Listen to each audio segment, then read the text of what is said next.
How are you today? This is Pastor Peter Christian Hessing. Welcome again to another interesting program. Today we really have to pray to God that God can protect us and guide us, and that He can protect us from all dangers and all disasters. I just had some very bad news this morning. I just turned on the television and heard that there has been a shooting at the UCLA campus in Los Angeles. That's at the University of California in Los Angeles. We heard that there has been a shooting where a gunman has gone on the campus out in Westwood in Los Angeles near Hollywood and Beverly Hills and shot and killed two people. It is very sad. We have to pray to God there that we can prevent these incidents. We pray for the families of these victims there, that we can comfort them during this time.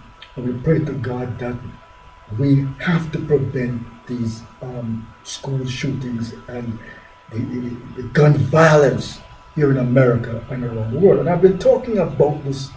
If you've been watching most of our programs on the internet, that we have to do something about preventing gun violence. I'm a patented inventor, and there is so much technology out there. I designed a lot of technology that can be used to control guns and monitor guns. You can put cameras into guns to record guns. You can put recorders. There is phones that you can use to monitor guns. There is so much technology that we now have that we can control and monitor every gun, every bullet in the world. And we have to do something to prevent gun violence and to prevent terrorism. The reason why we have terrorism is because these terrorists are able to get all the guns and weapons that they need. And as long as these terrorists are able to get all the guns and all the weapons that they need, you're going to have terrorism. And the Republicans are going to have to compromise on this issue. You can't stop terrorism. If you're going to stop terrorism war, you cannot stop terrorism without some forms of weapons control and gun control. And I strongly support people's right to defend themselves, and I strongly support the Second Amendment. But at the same time, you need to have some kind of safety technology and some safety mechanisms to make sure that innocent people are not killed. As you see what's happening on our school campuses here now in UCLA, we have had a shooting. We had a shooting some time ago, a couple of months back up in Oregon, and we have had all these university shootings in Virginia, there in Columbine. You can go back and back. The terrible school shooting of young kids up in Connecticut that claimed over 20 of our young children. So the Republicans will have to compromise on this issue. We need to have our manufacturers make safer guns. With all the technologies that you have, we can have weapons that are, you can have recording systems put in it. You can have weapons that are monitored 24/7 a day. And you can have background checks to make sure that certain guns don't go into the wrong hands. And I'm all for people being able to protect themselves on their homes. Some people are on ranches and farms and so forth, and they need to have protection to protect themselves against wild animals, the lions, tigers, there's snakes. You need to have some protection, but at the same time, you need to have safer systems to make guns safer and keep those guns out of the hands of terrorists and out of the hands of people who are mentally ill, from the gangs who have drive-by shootings and drug cartels that kill innocent people. And there's so much technology out there. We have designed a lot of technology that can be used. You know, you have cameras, recorders, phones, GPS. There is so much technology that can be put into guns and magazines to make them safer. So we have to get the governments, our presidents, our congressmen, all the governments of the world come together to make sure that we can build safer weapons that can save lives. We can have better self-defense and save lives. Today I also wanted to talk about this presidential election that we are that is coming up. And I am not trying to tell people how to vote. I think that as a Christian and someone who is in the media, you have to really make an honest evaluation of the candidates. We have Democrats and Republicans. We're at a very historic time where we need to have a president that can lead the world towards peace. We have to have a new treaty to reduce nuclear weapons. We're at a historic time where we could have a nuclear disarmament treaty that can move towards having global zero or reducing the amount of nuclear weapons in the world and having peace in the world. We are at an historic time that if we get the right president, we can have nuclear disarmament.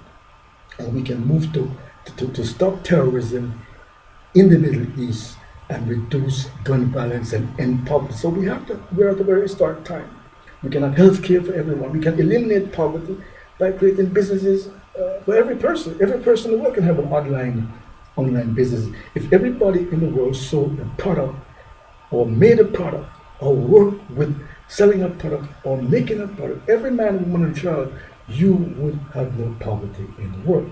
And I was looking at the different candidates here. We have Hillary Clinton on the Democratic side. It seems that she's now going to be the nominee. We also have Bernie Sanders, a Democrat, and we now have that Donald Trump has got the Republican nomination.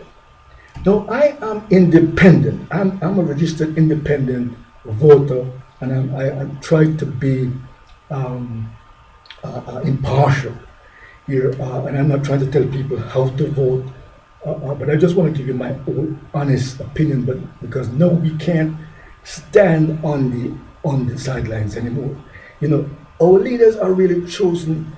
It is something that we have to pray to God about. I'm just going to read you something from the Bible where you see all of the leaders were chosen by God, and this is coming out of Joshua 1 there, and I'm going to read it. We'll just read a few verses. And after the death of Moses, the servant of the Lord said to Joshua, the son of Nun, Moses, my servant, is dead. So here God is speaking to Joshua and telling him that Moses has died, and now Joshua is going to take over. And I'm going to read one here in verse 6. Here is God speaking to Joshua. And he says to Joshua, be strong and courageous, for you shall cause this people to inherit the land that I swore to your fathers. Only be strong and very courageous, being careful to do according to the law that Moses, my servant, commanded you. Do not turn from it to the right hand or to the left, and that you may have good success wherever you go. The book of the law shall not depart from your mouth, but you shall meditate on it day and night, so that you may be careful to do according to all that is written in it. For then you will make your way prosperous, and that you will have good success. Have I not commanded you, be strong and courageous, do not be frightened, and do not be dismayed, for the Lord your God is with you wherever you go. So here God is choosing the next leader of Israel. And he tells Joshua to be strong, to be courageous, and to do what is right. So what I'm getting at is God chooses our leaders. And most of the leaders of Israel were chosen by God. King David, and Solomon and so forth. A lot of kings were chosen by God.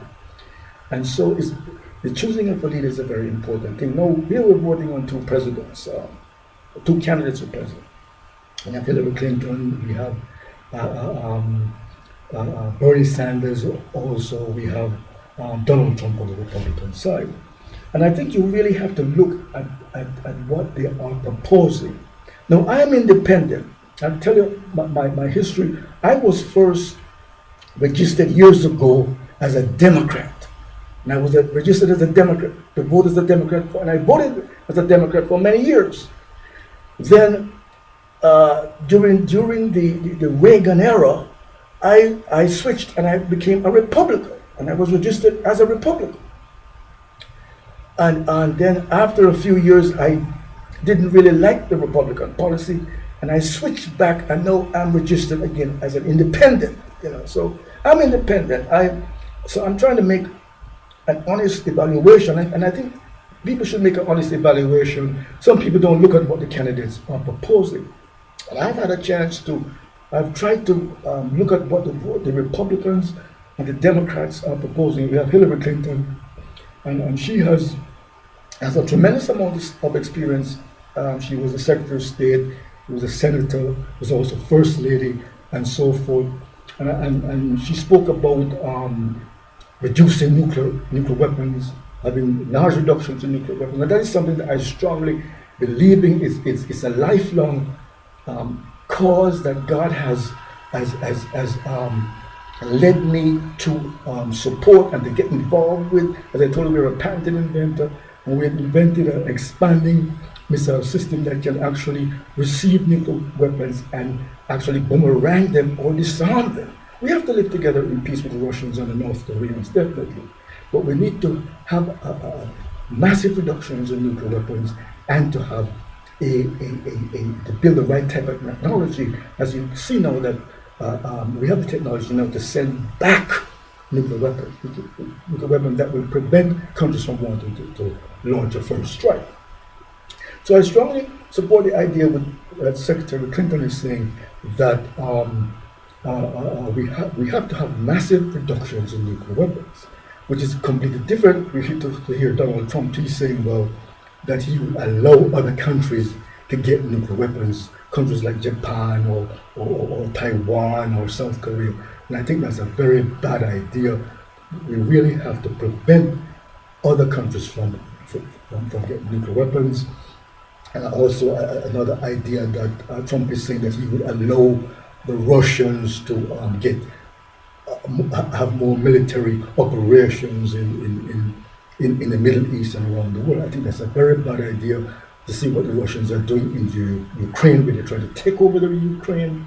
Also, you see what they did in Syria. They went into Syria. The Russians went into Syria and they bombed up. They have caused so much destruction in Syria. So it's a very bad idea from Trump that he's saying that he wants the Russians to get to have more military operations and to get more involved, expand into the Middle East, which I think is a very bad idea. I think we really have to prevent Russian military expansion in Europe and also in the Middle East. I heard also where Secretary Clinton, where she said that she would try to improve on health care. I think that's a very good idea. I support the Obamacare. I actually wrote a letter to the Supreme Court trying to advise them to support the Obamacare, because it provides health care for probably 20, 30, 40. Actually, it provides health care for over 120 or 30 million people who have pre-existing conditions. Now over 130 million people can get health care. So it's a good thing. I do believe, however, that we have to find a way to reduce the cost of the premiums that are becoming too expensive for some people. But she has said that she would support Obamacare and try to improve on it, and she would also help students pay off their loans.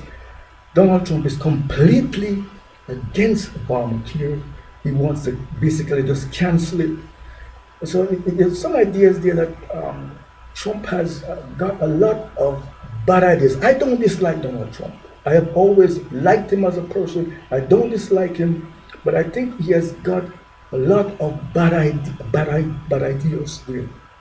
Then Trump is proposing that he wants to deport all these people people who were even babies even born here. He wants to deport all these people out of the country, which I don't think is a good idea. I think we have to give people a chance, give the people who are hardworking, innocent people, give them a chance. People who are born here, give them a chance.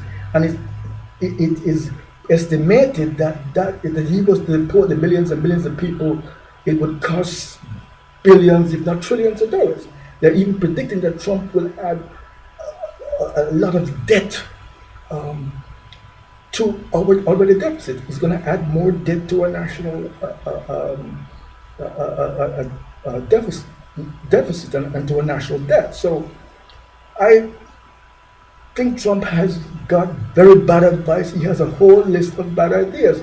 And also what would be disastrous and tragic for America if Trump gets in there is he doesn't believe that there is global warming, that we have all this pollution which is causing the ice caps to melt, and a lot of places, as you can see, are being flooded out.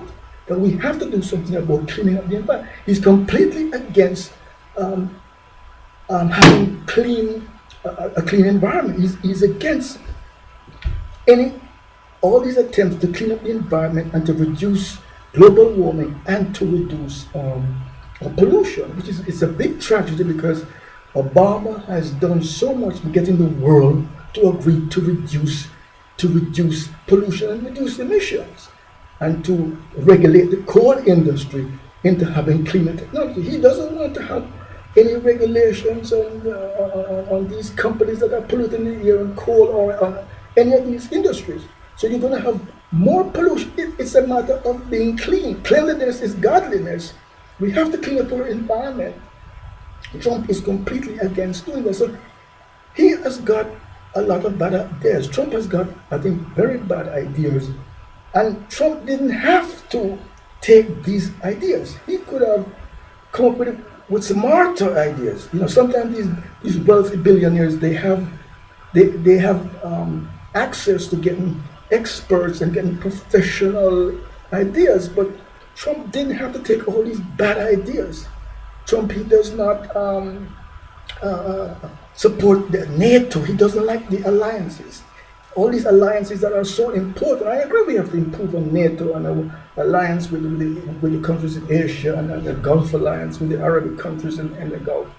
But he doesn't really care for these alliances. Then he's proposing torturing people and proposing killing families of terrorists.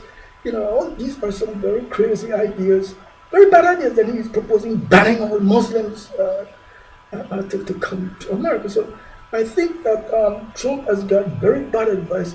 These are very bad ideas that he didn't have to take. But Trump has taken all these very, very bad ideas. And we have now Hillary Clinton and Bernie Sanders agreement on raising the minimum wage, trying to get the minimum wage up to $15. And of course, Trump again does not support that idea. So Trump has got a whole list of bad ideas there. I think if he became president, it would be a lot very dangerous for America. I think we're much better off with a Democratic ticket. And I'm independent. We're much better off with a Democratic ticket with Hillary Clinton and Sanders. I really would like to say Hillary Clinton and Sanders on the same ticket. Sanders is talking about ending poverty and income inequality in America. There's too much poverty, there's too much income inequality in America. We have to do that. And I strongly believe, as I've been saying all along, that we have to create an online legitimate business for everybody in America and the world. If we were to create 40 million online businesses for every American who is poor, it would double our GNP, and it would create more and more jobs. We would have the money to pay off our national debt, and that is what I think we have to do. We must reduce poverty in America and also around the world. We could create 6 billion businesses for every human being, one for every man, woman, and child. So that's what we're supposed to be doing. there. I am in a situation where I just can't find myself supporting Trump. I think we're better off Hillary Clinton and Bernie Sanders. If you look at me, I am black. I am a Jamaican American. I was born in America, in Jamaica. I came to Jamaica. I came from Jamaica to America in 1970, and I became an American citizen in 1976. After 5 years, they call us bicentennial Americans, and I became a patented inventor. I was lucky to get into Harvard. But if you look at me, I am black, and my hair is dread. I have natural dreadlocks here. You know, I couldn't go into a Trump rally. I mean, if I went into a Trump rally being black, this is my natural hair, dreadlocks, they would probably throw me out. I mean, it's very difficult for me to support Trump. I mean, this is my natural hair. I didn't do this. I never really imagined that my hair would be like this. I mean, I like long hair. I never believe in cutting my hair. But this is how my hair naturally came. My hair naturally grew. Dreadlocks, all I do is wash it, shampoo it, and put oil in it. I don't style it. This is the natural hair that God has given me. As Jesus says, the very hairs of your head are numbered. And I like long hair because I think that the brain has to be protected, and that's why I never really cut my hair here.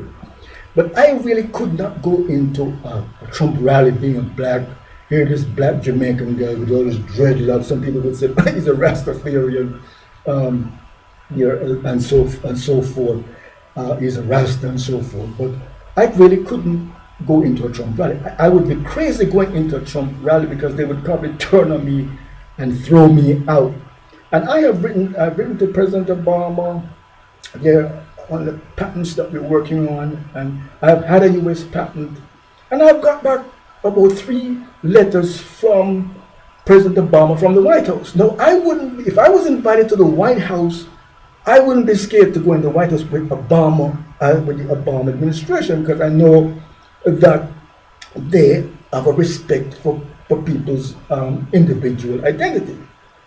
But I would be very scared to go to a Trump rally. I wouldn't go to a Trump rally, and I wouldn't if Trump became president. I would be scared to go to the White House. I mean, I couldn't support a president that I would be afraid of to go to one of his meetings. So I've had invitations from Bernie Sanders' campaign. I wrote to Bernie Sanders' campaign. I wrote to Hillary Clinton's campaign, trying to give them ideas, on nuclear disarmament and creating jobs and so forth. And Bernie Sanders invited us to one of his events, and I thank him for that. But I would be scared to go to a Trump rally being a black Jamaican American and my hair in dreadlocks, these dreadlocks here. And as I said, this is natural stuff. I didn't style my hair like that. This is the natural thing. I just wash it, shampoo it, and put oil in it, and that's what God has given me. But God has a plan. It's like a popular hairstyle in Jamaica. So I think we as Americans, we have to make an honest evaluation here. I think Trump has got bad advice, and he has a list of just pure bad ideas. He did, however, and I will commend him for raising the money for the veterans, and that was a good thing. I know Hillary Clinton, they have the Clinton Foundation that gives millions and millions of dollars to a charity there. And the email scandal is a very petty thing. It's very petty. The Secretary of State and the Secretary of Defense, the President and Vice President, they need to have information to protect us. The only way that they can protect us is to have 24/7 information, whether they get information from emails or from their intelligence service. But they need, if they're going to protect us from nuclear destruction, global warming, there's chemical and biological warfare, people can poison us, we have 9/11, all the terrorist threats are out there. They have to have constant information, so you can't penalize them for using and processing email. It's something that you really can penalize them for. And I'm going to talk more about that. I think the email thing there is very unfair to Secretary Clinton. They have to have 24/7 information to protect us. The Secretary of State is our first line of defense. I mean, the Secretary of State is responsible for protecting Americans here.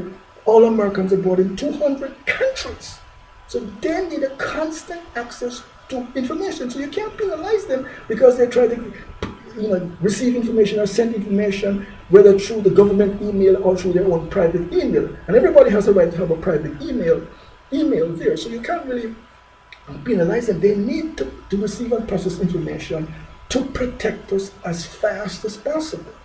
And I think it's very unfair to try and make a case against Secretary Clinton on that. I do agree that now that the government has a set policy on email that you have to follow the government system when it comes to the government emails and classified emails. But that wasn't done when Secretary of Clinton was in. So in fact, the government system was hacked 1 billion times by our enemies, by the terrorists and by the Russians and the Chinese and the Iranians. The government system was hacked 1 billion times by all our enemies. So we have billions of people trying to destroy us, and here is the Secretary of State trying to protect us. Now, we therefore can't go against the Secretary of State because the Secretary of State is our first line of defense. Before you send the military out, you're going to send the Secretary of State in 200 countries around the world to protect all Americans abroad and Americans at home. So you can't penalize the Secretary of State for trying to get process information. They need to have that access of information 24/7. And it's hard for me to believe that we have 1 billion terrorists and enemies hacking into the State Department system, and some people are more concerned about penalizing the Secretary of State. They're not concerned about the 1 billion terrorists and our enemies that are trying to destroy us. So it's very unfair. The email thing is very unfair, and of course, Trump has all these problems with this Trump University and this, whether it's a fraudulent institution or the scams and all that. So they both have their problems that they have to overcome. But I think Trump has got a lot of bad advice and bad ideas. He never had to take all these very bad ideas. Anyway, we're going to be talking more about that. This is Pastor Peter Christian Hessing. Join me again. Remember to look for my book, The 24/7 Safety Inspection to Save the World from Nuclear War and Global Warming, the Nuclear Missile Boomerang Age. And remember my music. I have some music coming out there. I have 2 CDs which were in Billboard magazine, President of Reggae Rap, Hip Hop, and Miss America Hearts. I have some gospel music that you can get by going to Amazon.com and putting in my name, Peter Hessing, Hessing. So may God bless you and keep you. My sympathy goes out to the relatives of the 2 people that have been killed in UCLA, because I live also in California. I work there. We go to Hollywood. We do radio programs. We do TV programs. There we do a lot of work. I've lived in Hollywood and up in that UCLA area, Westwood. We go to Malibu, there. And I am very sympathetic to the people who have been shot at the UCLA. We hope that we have to do something about gun violence. Peace and love. Until next time, this is Pastor Peter Christian Hessing. Remember what Jesus says: ask and it shall be given unto you. Seek and you shall find. Knock and it shall be opened unto you. And I pray to God that we can vote and elect the right president. Thank you. God bless. Peace and love.